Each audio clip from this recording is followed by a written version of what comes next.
When that girl picked up that camera, like he was mad, cat. Like he looked at her like, what you doing?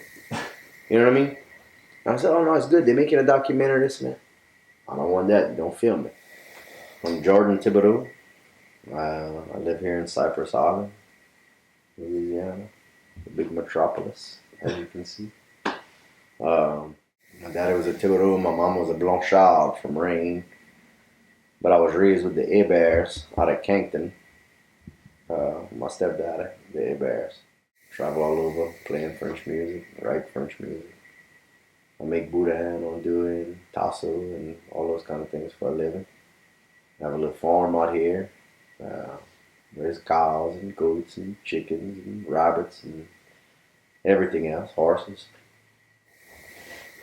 It can be tough with some of the old people, which sucks because it's like that's the best ones, to me.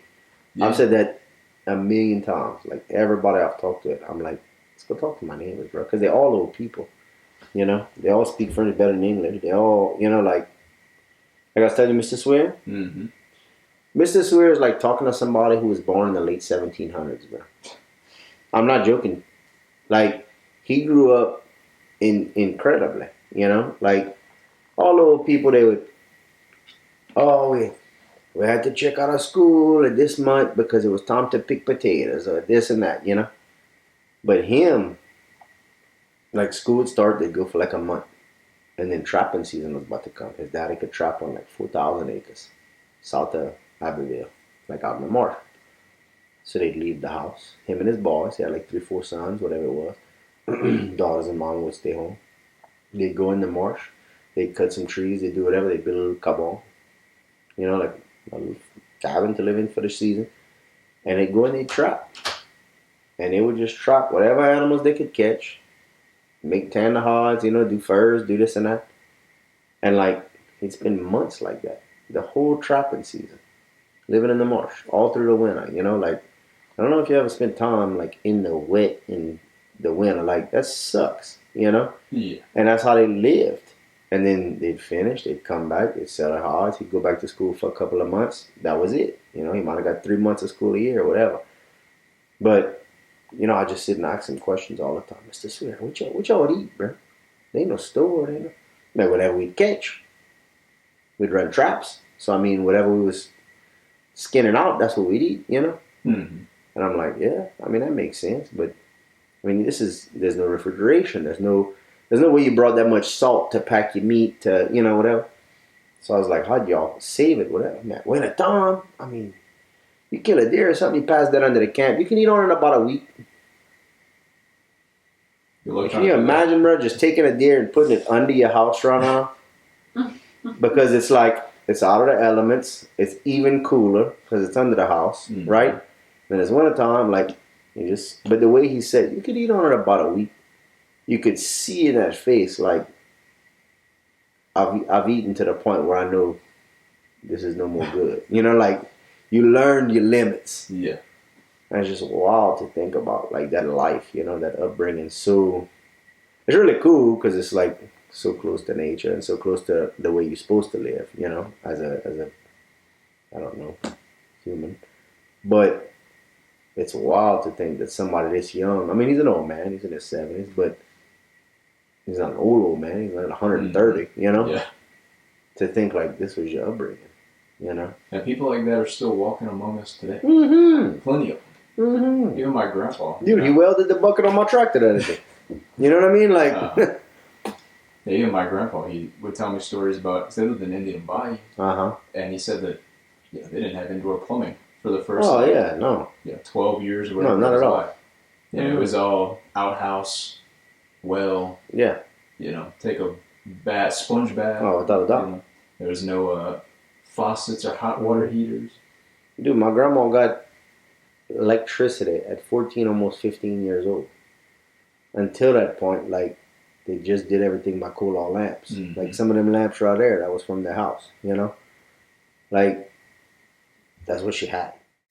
Anything that I've been blessed with musically, like the ability to travel, the ability to play these amazing shows, these awesome gigs that I've gotten all over the place. came just from me loving to do what I do. Mm-hmm. It was never, I'm going to play music and I'm going to do this and we're going to write a song that people like. No, who gives a shit? I'm doing what I do because I like to do it. It's important to me. I feel that it's important to culture. It's something I believe in. You follow? Mm-hmm. And that worked out. And I can show you countless people who have done this in different fields, doing what you're doing. And said, I'm going to start getting footage because I think this is something that should be preserved. And now they've got award-winning films. And they've got this and this and this. But it was never with the intent of everybody I know who approached music and said, like, oh, I'm going to go and I'm going to win a Grammy. I'm going to win a Grammy. I'm going to get famous or this and that. They ain't done shit. They haven't done shit. You know why? Because they don't have anything they believe in. The Roots of Fire documentary. Have y'all seen that yet? Roots of Fire? That's not new, huh? Yeah, it came out. Well, they just finally put it out a year and a half ago, maybe. That's about here? Roots of Fire. It's about all the culture and the music and stuff like that. Young couple. I mean, now they're, I don't know, in their 30s. But they literally started, I don't know, your age, doing that. Getting footage, doing interviews, this and that. They worked for 10 years on that. 10 years. You know what I mean? And finally put it together. And was like, you know what? Let's put this out. Mm-hmm. And they are killing it. Killing it. They're locals? They live in New Orleans. Oh. They live in New Orleans. But, oh yeah. I mean, killing it. You understand? Mm-hmm. But it's because it was something that was just an honest project. Mm-hmm. They had other things that they were doing for a living and like videography and stuff, you know? Oh, yeah. But that was something that they were doing. This is just it's just a heart project, you know? Oh, yeah. And it's fantastic. I've seen a lot of documentaries about here. I've been in a lot of documentaries about here. And some come out all right. A couple come out pretty good. It's great. Mm. You know what I mean? Yeah, I'll see what you And I can name 3 great documentaries about the culture. You know what I mean? Maybe 4 that offhand I could say these were great representations of our people, of our history, of what we're doing, whatever. You know what I mean? Mm-hmm. And like, to me, that's one of them. I think they did a fantastic job. Well, it's obvious that you speak Cajun French. I don't even have to ask you that question. When did you start learning French? When I was born, I guess. Yeah. Your parents was a little boy. No, I grew up with my grandma a lot. I learned mostly from my grandma. My mama didn't talk French. My mama could understand French all day, but she would talk back in English. Her older brother, to show you how fast that changed in that generation, her older brother speaks French, but he normally speaks English, but he understands French, whatever. Her oldest brother, it's just the 3 of them, he talks French just as good or better than English. So like, just in the children of one family, it changed that fast, you know? So, I don't know, but I spent a lot of time growing up with my grandma, and I don't know. You just picked up? Mm-hmm. Yeah. I always had an interest in it. Oh, yeah. And I would put effort into it, and I would listen to them and try and say what they were saying, and, you know, she'd have card games. They'd play Poquino on Tuesdays and Bourré on Thursdays. And all them old women would sit at the table and they'd tell jokes and they'd do whatever, and I'd sit and listen. And then I'd ask them, oh, comment tu dis, like, I don't know, whatever, on coffee table, you know? Mm-hmm. You know, I said, une table de coffee, you know, whatever, like, and tea table, whatever. But, I don't know, so I picked up like that, and then, I don't know, the music. I always tell people, if you just learn the music, that's the best way to learn a language. Oh, yeah? Best way. Because music, think about how many songs you know that you hate. Okay? Not songs that you like, songs that you hate, that you know all the words to. Too many. Right? You go walk in a grocery store, and you can sing along, and you're like, God, I hate this song. Because songs stick in your head. Mm-hmm. So if you take the time to learn the songs, you didn't learn a bunch of random nouns. You know, because people will say like, oh, la chaise, le camera, whatever. But they don't know how to form a sentence. A song is all sentences. So you learn phrases at a time. And if you learn a phrase, you know, j'étais au bal hier soir. I was at the dance last night. Well, then you can say, j'étais au marché hier soir. You know, like, I went to the store. J'étais à l'école. I went to school. J'étais à, you know, like, j'étais à la maison. I was at the house. You learn a phrase, and all you have to do is substitute those nouns. Mm-hmm. You understand? Okay. So, that being said, if people would just focus on learning songs instead of trying to learn a word at a time, it would work a lot better. You know what I mean? Like, learning a word at a time, obviously that's good too because you need those words. But if you learn 50 songs, which sounds like a lot, but everybody knows the words to way more than 50 songs. If you learn 50 songs and you can't sit and hold a conversation with somebody for 30 minutes, you're a liar. I'm serious. Learn 50 songs. With that translate, you can get one of them books, you know, like Cajun Music Volume 1, Miss Anne Savoie. They like, yeah, shot it, Yellow Book, any of them books. I actually have that book. Oh, yeah. Yep. It's got the French. It's got the English. Mm. Learn the song. Learn what each sentence you're saying means. And then you can reuse that in conversation. Absolutely. A lot of people think, you know, children learn a lot better than adults. You know, it's a lot easier. I didn't learn when I was a kid. Bullshit. Complete bullshit. The difference with children and adults is children are willing to be wrong. Mm-hmm. A child will sit there and say, I had saw they had a big truck. No, I had seen they had a big truck. Right? Mm-hmm. And they'll go, okay, I had seen they had a big truck. And he just keeps telling the story. He doesn't care. Like, you know what I mean? Yeah. Okay, whatever. However you want to say it. That's how a kid sees it. An adult, if you right now would say, I saw they had a big, and I'd say, I had seen, you'd be like, okay, j'ai vu il avait un grand chat. You're going to switch to wherever you're comfortable. Mm-hmm. Right? Because now you're embarrassed that you got corrected. Yeah. If you just don't be embarrassed and be willing to take correction and say, oh, okay, and then move forward. Just like that. Oh, all right.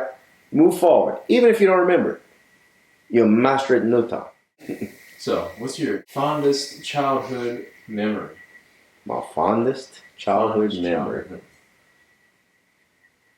Oh, I don't know. I got a lot of good ones. Pertaining to the Cajun culture. Pertaining to the culture. Oh. Either watching all them old women play their bourrée games. I used to love that. Working with my grandpa on his farm. Hearing those stories from him. I used to love that. Go and sit and listen to the music. We would sit and listen on Saturday mornings. They had a TV show that would play like it was a recording of randos, you know, the French music. Or it would be like the Liberty Theater or whatever on TV. Me and my grandma would watch that. We'd dance in the living room to that music, you know.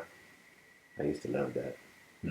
But I don't know what to say. One specific thing. I don't know. I mean, did a lot of things. Going crab. We used to go crab all the time. God, I used to love going crabbing as a kid.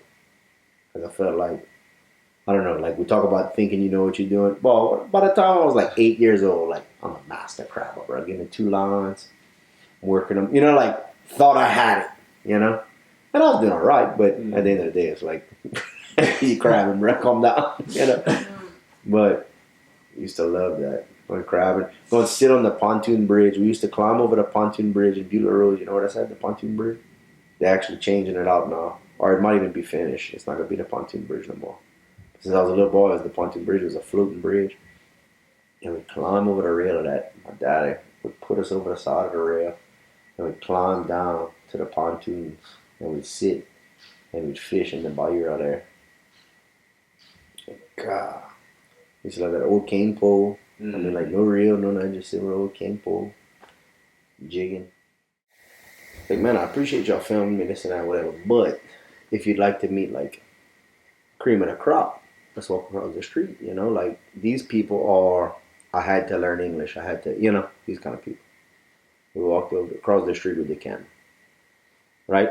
So, we got there and I'm like, hey, dude, we started talking a little bit. When that girl picked up that camera, like, he was mad, cat. Like, he looked at her like, the fuck you doing?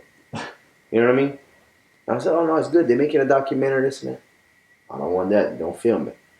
Because a lot of them old people, they feel like you're mocking them. Mm-hmm. You know what I mean? They feel like, I'm coming here to make a fucking joke of y'all. You know? Mm-hmm. Versus a lot of the young people understand, like, they see okay, this is a thing that's happening, whatever. The old people, that was their experience. Yeah. They were being mocked,